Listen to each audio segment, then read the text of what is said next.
अगली type of isomerism में आगे बढ़ते हैं, फिफ्थ टाइप। इन्हें मेटामर्स कहा जाता है। They are called as metamers. Definition पहले मैं लिखवा देता हूं। Compounds having similar molecular formula, compounds having similar molecular formula but differ in distribution of carbon around functional group, बहुत ध्यान से सिंपल सी डेफिनेशन है कि भाई जिनका मॉलिक्यूलर फॉर्मूला सेम है लेकिन फंक्शनल ग्रुप के दोनों तरफ कार्बन के डिस्ट्रीब्यूशन में फर्क है। फंक्शनल ग्रुप के दोनों तरफ कार्बन के डिस्ट्रीब्यूशन में फर्क है। मतलब देखो, जैसे मैं ये कहता हूं कि भाई मेरे पास ये एक कंपाउंड है, क्या बता सकते हो ये कौन सा फंक्शनल ग्रुप है? ईथर। यहां इस तरफ 2 कार्बन है, इस तरफ 2 कार्बन है, 2 और 2 कार्बन यहां डिस्ट्रीब्यूटेड है। अब ऐसा हो जाए यहां से एक CH2 इधर चला जाए, अगर यहां से एक CH2 इधर चला गया, अब डिस्ट्रीब्यूशन ऑफ कार्बन सेम है या डिफरेंट है? पहले 2 और 2 कार्बन थे, लेकिन अब एक तरफ 1 कार्बन रह गया, एक तरफ 3 कार्बन रह गए, तो मैं कह सकता हूं कि इनका मॉलिक्यूलर फार्मूला सेम है but they differ in distribution of carbon. यहां अराउंड द फंक्शनल ग्रुप यहां 2 और 2 कार्बन थे, वहां 1 और 3 कार्बन। ऐसे ही CH3 CH2 NH CH3 अमीन, फंक्शनल ग्रुप यहां 3 कार्बन, यहां 1 कार्बन, एक CH2 इधर आ जाए, so you can understand CH3 CH2 NH CH2 CH3। तो यहां पर अब 2 और 2 कार्बन यानी डिस्ट्रीब्यूशन ऑफ कार्बन बदल गया, तो ये मेटामर्स कहलाए जाएंगे।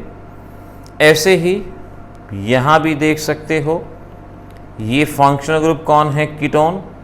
इधर 2 कार्बन, इधर 2 कार्बन, एक CH2 यहां चला जाए, और इस तरह से अगेन आप देख पाएंगे कि यहां पर डिस्ट्रीब्यूशन ऑफ कार्बन डिफर करता है, बदल गया, तो इन्हें मेटामर्स कहा जाएगा। तो मेटामर्स खासतौर पे ध्यान रखें, ईथर, अमीन, कीटोन, एस्टर, इस तरह के फंक्शनल ग्रुप में मिलता है जहां दोनों तरफ कार्बन होते हैं। Now which of the followings are not metamers? आपको कुछ कंपाउंड दिए जा रहे हैं और आपने यहां बताना है कि इनमें से कौन कौन मेटामर नहीं है। ये आपने इनको देख के बताना है, और मेटामर की पहचान है कार्बन के डिस्ट्रीब्यूशन में फर्क होना, ये इसकी पहचान होती है। अब देखते हैं आप कैसे इनको पहचान सकते हो या नहीं पहचान सकते। लेट्स सी, इसके बारे में ध्यान देते हैं। C पार्ट है CH3 CH2 and so on, OCH2 CH3। अगला इस तरह से ये हमारे पास 3 चीजें। इनमें से कौन सा मेटामर नहीं है?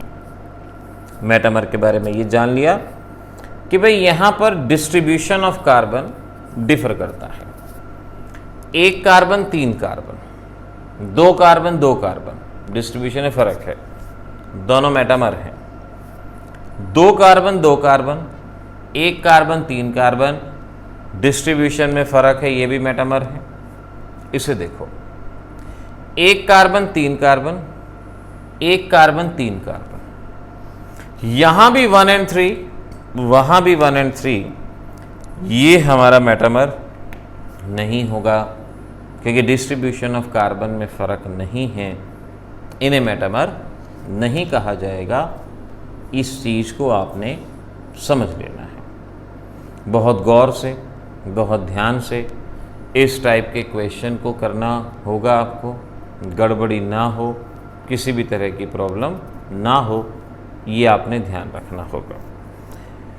चलो आगे बढ़ते हैं, एक और क्वेश्चन सॉल्व कर लेते हैं। विच टाइप और types of isomerism, which type or types of isomerism is shown by। अब यहां पर ये कंपाउंड दिया गया है और आपसे पूछा गया है कि भाई ये किस तरह का टॉटोमेरिज्म शो कर रहे हैं ये दोनों कंपाउंड। ए, चेन आइसोमेरिज्म, किस तरह का आइसोमेरिज्म, चेन आइसोमेरिज्म शो कर रहे हैं। बी, पोजीशन आइसोमेरिज्म शो कर रहे हैं। सी, मेटामेरिज्म शो कर रहे हैं, मेटामेरिज्म। डी, टॉटोमेरिज्म शो कर रहे हैं। किस तरह का आइसोमेरिज्म ये शो कर रहे हैं। अगर इस तरह का क्वेश्चन आता है किस तरह का आइसोमेरिज्म, तो जरूरी है कि आप पहले उसका नाम भी लिख लो। इसका नाम है पेंटेन 3-on और उसका नाम है पेंटेन 2-on, पेंटेन 2-on, ये इनके नाम है। अब मैंने सिखा रखा है कि चेन आइसोमेरिज्म कब होता है, जब वर्ड रूट में डिफरेंस होता है। वर्ड रूट में कोई भी डिफरेंस नहीं है, पेंट और पेंट सेम है। पोजीशन आइसोमर कब होता है, जब पोजीशन नंबर में डिफरेंस होता है। 3-on 2-on पोजीशन नंबर में डिफरेंस है, हाँ ये पोजीशन आइसोमर बिल्कुल है।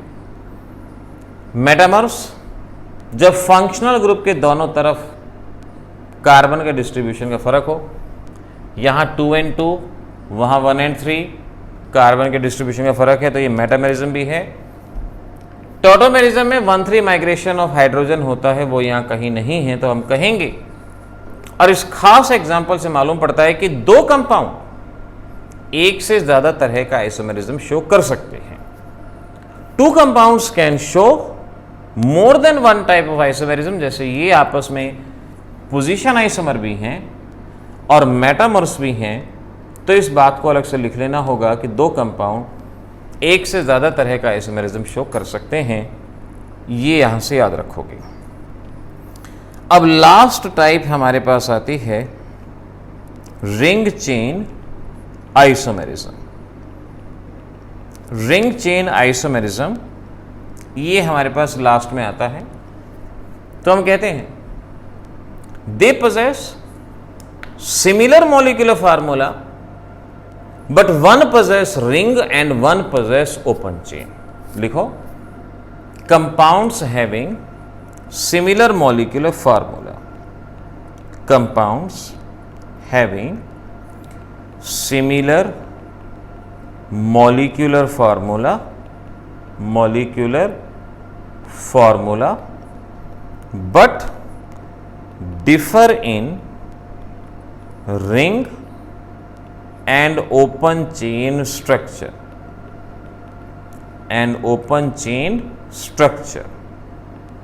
एक ओपन चेन होगा तो एक रिंग होगा, ये इनमें फर्क होता है, ये आप मान लो, फटाफट जान लो।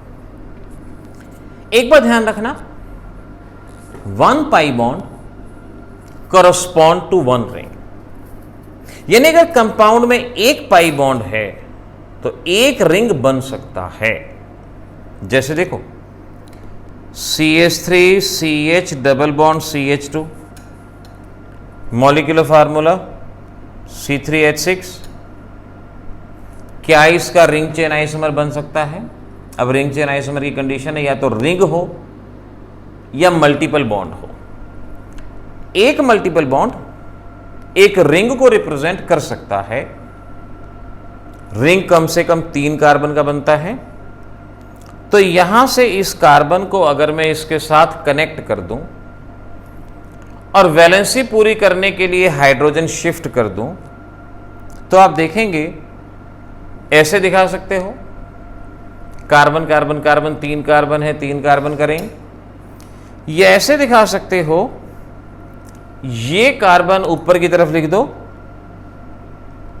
CH2 CH2 CH2। देखो ध्यान रखो, पाई बॉन्ड टूटेगा, कार्बन कार्बन से कनेक्ट होगा, इसकी वैलेंसी पूरी करने के लिए हाइड्रोजन आ जाएगा।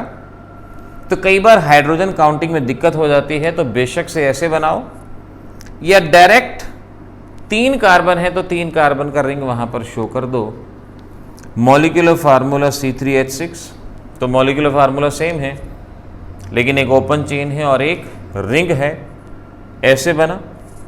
सिमिलरली आप ये देखो, अगर मैं कहता हूं ये कंपाउंड है, एग्जाम में कहते हैं बनाओ, इसके कौन कौन से आइसोमर बनेंगे, बना के दिखाओ।